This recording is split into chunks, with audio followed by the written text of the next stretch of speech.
High বন্ধুরা, আমি বাঙালি। আর আজ আমি হাজির হয়েছি আপনাদের জন্য শেয়ার মার্কেটের একদম বেসিক কিন্তু ভীষণ গুরুত্বপূর্ণ একটা টপিক নিয়ে, সাপোর্ট এবং রেজিস্ট্যান্স, যেটা টেকনিক্যাল অ্যানালাইসিসের একটা গুরুত্বপূর্ণ পার্ট। এখানে আপনি জানবেন সাপোর্ট কাকে বলে, রেজিস্ট্যান্স কাকে বলে, কিভাবে কাজ করে, কোন টাইম ফ্রেমে ভালোভাবে কাজ করে, আর প্রফেশনাল ট্রেডাররা কিভাবে এই লেভেলগুলো ব্যবহার করে টাকায় টাকা বানায়।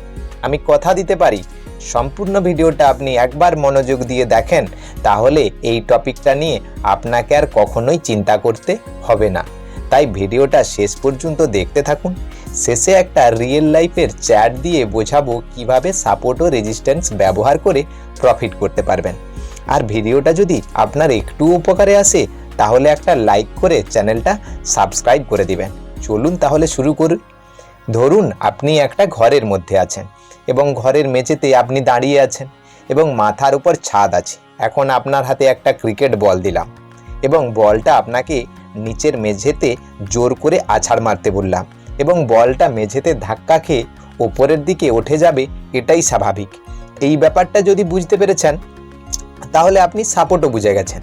সেই রকমভাবে বলটা আপনাকে নিচের দিকে না মেরে ওপরের দিকে ছুঁড়তে বলা হলো। ওপরের দিকে ছুঁড়লে বলটা মাথার উপর ছাদে বা রুফটপে ধাক্কা খেয়ে মেঝেতে এসে পড়বে, এটা যদি বুঝতে পারেন তাহলে আপনি রেজিস্ট্যান্সও বুঝে গেছেন। তাহলে বলটা যেমন নিচের দিকে মারতে মেঝেতে ধাক্কা খেয়ে ওপরের দিকে গেল, এই মেঝেটাকেই আমরা বলবো সাপোর্ট। আবার ওপরের দিকে যখন বলটা ছুড়লাম তখন গিয়ে যখন রুফটপে ধাক্কা খেয়ে মেঝেতে এসে পড়লো, তখন সেই ওপরের রুফটপটাকে আমরা বলবো রেজিস্ট্যান্স। এখানে আরেকটা জিনিস জানতে হবে, সেটা হলো আপনি বলটা ওপর দিকে মারার পর মাঝখানে একটা টেবিল রেখে দিলেন, তাহলে ওপর থেকে এসে বলটা প্রথমে টেবিলের উপর ধাক্কা খেয়ে ওপরের দিক যেতে চেষ্টা করবে এবং অনুরূপভাবে বলটা যখন মেঝেতে আছাড় মারবেন, বলটা ছাদে না গিয়ে প্রথমে টেবিলের নিচে ধাক্কা খেয়ে মেঝের দিকে আসবে। তাহলে টেবিলটা সাপোর্টেরও কাজ করছে এবং রেজিস্ট্যান্সেরও কাজ করছে। চার্টে আমি দেখাবো কিভাবে একটা লেভেল রেজিস্ট্যান্সেরও কাজ করছে আবার সাপোর্টেরও কাজ করছে।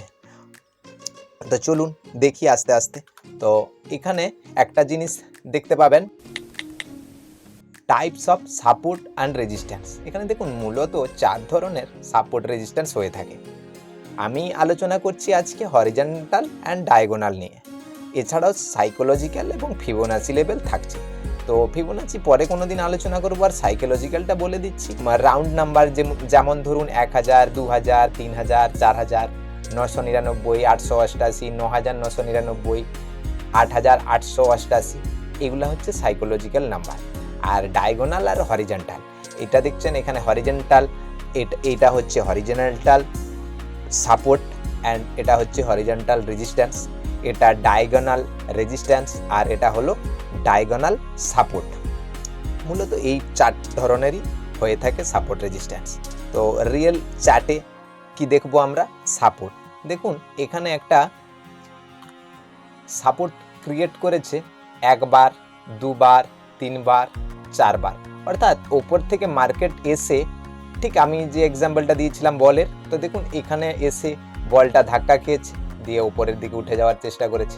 আবার এখানে বলটা এসে পড়েছে মেঝেতে, এটাকে আমি যদি মেঝে ধরি তাহলে দেখুন এখানে এসে বলটা পড়েছে ওপরের দিকে গেছে, আবার এখানে পড়েছে এখানে গেছে, দেখুন এখানে এসছে আবার বলটা উপরের দিকে উঠে যাওয়ার চেষ্টা করেছে।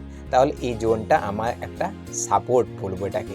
এই জোনটা হলো তাহলে সাপোর্ট জোন, এবং যত বেশি বার এসে এই সাপোর্ট জোনে প্রাইস ওপরের দিকে উঠে যাওয়ার চেষ্টা করবে, এই সাপোর্টটা অনেক স্ট্রং হবে। আবার দেখুন রেজিস্ট্যান্সটা দেখুন, এখানে গিয়ে দেখুন মার্কেট এখানে গিয়ে একবার ধাক্কা খেয়েছে, আবার এখানে গিয়ে মার্কেট ধাক্কা খেয়েছে। আমি যেটা ছাদের এক্সাম্পল দিয়েছিলাম, দেখুন এটা যদি ছাদ হয় তাহলে এখানে গিয়ে ধাক্কা খেয়েছে নিচে এসছে, আবার এখানে গিয়ে ধাক্কা খেয়েছে এখানে এসছে, আবার এখানে গিয়ে ধাক্কা খেয়েছে এখানে গিয়ে ধাক্কা, বারবার ধাক্কা খেয়েছে। 2 বা তার বেশিবার যখন ধাক্কা খাবে সেই জোনটা স্ট্রং রেজিস্ট্যান্স জোন হয়ে থাকে। এবার আমি যেটা বলছিলাম, মাঝখানে যদি একটা টেবিল থাকে তাহলে ওপর থেকে আসলেও প্রথমে টেবিলে পড়বে এবং নিচের থেকে গেলেও প্রথমে টেবিলের নিচে গিয়ে ধাক্কা খাবে। তাহলে সেটা দেখুন, এইখানে দেখুন এইখানে মার্কেট এখান থেকে সাপোর্ট, এটা সাপোর্ট মেঝে, এখানে মার্কেট প্রাইস এখান থেকে উপরে গেছে, এখান থেকে গেছে এবং রেজিস্ট্যান্স ব্রেক করে উপরে চলে গেছে, এরকম জায়গাকে চলে এসেছে। এখান থেকে যখন মার্কেট আবার নিচে আসবে, এই সাপোর্ট জোনটার উপরে এসে মার্কেট থাকবে, এই সাপোর্টটা তখন হয়ে যাবে, এই রেজিস্ট্যান্সটা হয়ে যাবে সাপোর্ট। আর এই নিচে এটাকে যখন ব্রেক করে মার্কেট নিচে আসবে এবং উপরে যাওয়ার চেষ্টা করবে, তখন এই সাপোর্টটা হয়ে যাবে রেজিস্ট্যান্স। এখানে দেখুন মার্কেট এখান থেকে গেছে, এখানে এসছে, এখানে মার্কেট ওপর দিকে ব্রেক করে চলে গেছে এখানে। তারপরে যখন মার্কেট এসছে, এই জোনে এসে মার্কেট ধাক্কা খাচ্ছে। তাহলে এটা ছিল আমার আগে সাপোর্ট, এখন হয়ে গেছে রেজিস্ট্যান্স। বুঝতে পারলেন? তাহলে সাপোর্ট রেজিস্ট্যান্স। আচ্ছা, এখানে হরিজন্টালটা দেখে নিন। এই দেখুন, এটা হচ্ছে হরিজন্টাল, এখানে সাপোর্ট নিয়েছে, এখানে সাপোর্ট নিয়েছে, এখানে সাপোর্ট নিয়েছে, এখানে সাপোর্ট নিয়েছে, আবার দেখুন এখানে রেজিস্ট্যান্স, এখানে রেজিস্ট্যান্স, এখানে রেজিস্ট্যান্স, এখানে রেজিস্ট্যান্স। তারপরে মার্কেট রেজিস্ট্যান্স ব্রেক করে উপরে চলে গেছে। আমি যেটা বলছিলাম, আরেকটা ম্যাটার হচ্ছে টাইম ফ্রেম। দেখুন এখানে আমি যতগুলো চার্ট আপনাকে দেখাচ্ছি, এখানে একটা 4 আওয়ার, বাকি ডেইলি টাইম ফ্রেমের চার্ট আছে। তো এই ডেইলি টাইম ফ্রেমের চার্ট বা 4 আওয়ার টাইম ফ্রেমে আপনি চার্ট যদি সাপোর্ট আর রেজিস্ট্যান্স লেভেল খুঁজে বের করেন, তাহলে খুব স্ট্রং রেজিস্ট্যান্স হবে। কারণ টাইম ফ্রেম যত বড় হবে, ধরুন 1 আওয়ার, 4 আওয়ার, 12 আওয়ার, এদের এই টাইম ফ্রেমে আপনার সাপোর্ট ও রেজিস্ট্যান্স অনেক স্ট্রং হয়। তুলনামূলকভাবে 5 মিনিট বা 15 মিনিট টাইম ফ্রেমে সাপোর্ট রেজিস্ট্যান্স অনেক লুজ হয়, মানে ব্রেক করে যাওয়ার চান্স অনেক বেশি থাকে। তাই বড় টাইম ফ্রেমের সাপোর্ট এবং রেজিস্ট্যান্স স্ট্রং হয়। সাপোর্ট রেজিস্ট্যান্স দিয়ে কিভাবে আপনি প্রফিট করতে পারবেন বলেছিলাম। তো দেখুন এখানে সাপোর্ট রেজিস্ট্যান্স দিয়ে প্রফিট করা একদম ইজি। শুধু আপনাকে কয়েকটা জিনিস জানতে হবে। একটা হচ্ছে ক্যান্ডেল স্টিক, আর দ্বিতীয় হচ্ছে risk management, proper risk management. আপনি এই জায়গায় যদি বাই করেন, তাহলে আপনার উপরে যাবে মার্কেট, প্রফিট হবে, এটা তো স্বাভাবিক। আবার এখানে গিয়ে যদি আপনি সেল করেন, মার্কেট তো রেজিস্ট্যান্সে ধাক্কা খেয়ে মার্কেট নিচে আসবে, তো স্বাভাবিক, এটা তো আপনি শিখেই গেলেন। তাহলে আপনার প্রফিটটা কে আটকাবে? হ্যাঁ, এখানে এই সাপোর্ট রেজিস্ট্যান্স আপনি জেনে গেলেও আপনাকে সব থেকে আগে জানতে হবে প্রপার রিস্ক ম্যানেজমেন্ট। তো এই সাপোর্ট রেজিস্ট্যান্স দিয়ে ট্রেড করে আপনি প্রফিট করতে পারবেন, এ বিষয়ে কোনো সন্দেহ নেই, আপনি পারবেন। কিন্তু আপনাকে প্রপার রিস্ক ম্যানেজমেন্ট জানতে হবে।